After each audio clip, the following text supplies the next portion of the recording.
मौनी अमावस्या यानी 29 जनवरी को अमृत स्नान के दौरान महाकुंभ मेले में संगम नोज पर मची भगदड़ की साजिश की थ्योरी सामने आने के बाद यूपी एटीएस, एसटीएफ और केंद्रीय जांच एजेंसियां जांच में जुट गई। जांच एजेंसियां सीसीटीवी कैमरे खंगाल रही हैं, साथ ही मेले में रेहड़ी और खोमची लगाने वालों से भी लगातार पूछताछ जारी है। दरअसल महाकुंभ में भगदड़ के घायलों और प्रत्यक्षदर्शियों का कहना है कि एक युवाओं का यानी कई लड़कों का एक समूह पीछे से धक्के मार रहा था। लोगों का कहना है कि ये हादसे की बड़ी वजह थी। इस ग्रुप में कम से कम 7 से 8 युवक थे। कुछ लोगों का कहना है कि ये ज्यादा भी हो सकते हैं। इसके अलावा अब एटीएस और एसटीएफ इस ग्रुप की तलाश कर रही है। एक महिला प्रत्यक्षदर्शी के मुताबिक युवाओं का एक ग्रुप धक्के मार रहा था, जिसकी वजह से लोग गिर पड़े और भीड़ उन्हें रौंदते हुए आगे बढ़ गई। एसटीएफ फेस रिकॉग्नाइजेशन ऐप और इसी तरह की तकनीकों का भी इस्तेमाल कर रही है, जिससे इन युवकों के चेहरों को पहचाना जा सके। इसके अलावा एआई तकनीक से भी उन चेहरों को पता लगाने की कोशिश की जा रही है जो इस धक्का मुक्की में शामिल थे।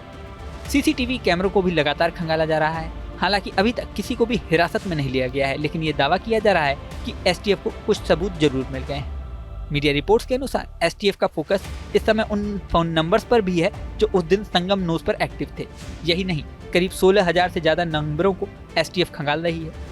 एक मीडिया रिपोर्ट्स के अनुसार 90 से 100 नंबर ऐसे हैं जो लगातार बंद हैं।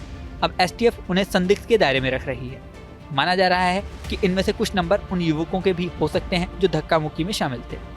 29 जनवरी को मची भगदड़ के बाद एक नई बात सामने आ रही है। मीडिया रिपोर्ट्स के अनुसार सूत्रों के हवाले से यह भी दावा किया गया है कि घटना के समय मौजूद लोगों ने बताया कि भगवा झंडा लेकर कुछ भीड़ अचानक से घुस आई, जिसकी वजह से भगदड़ शुरू हुई।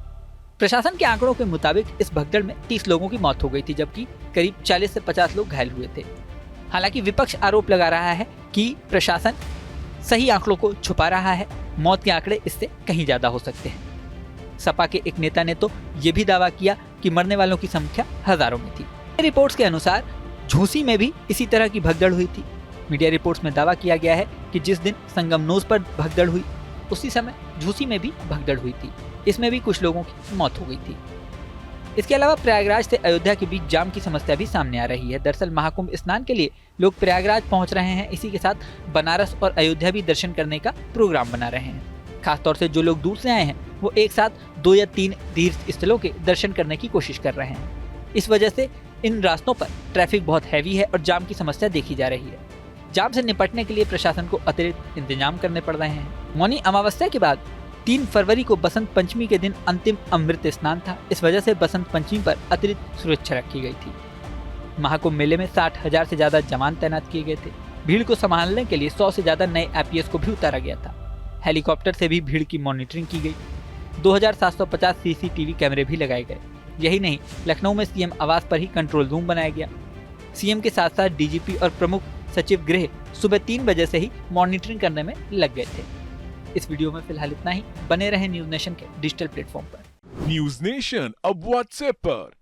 खबरों की ताजा अपडेट के लिए न्यूज नेशन के इस क्यूआर कोड को स्कैन करें।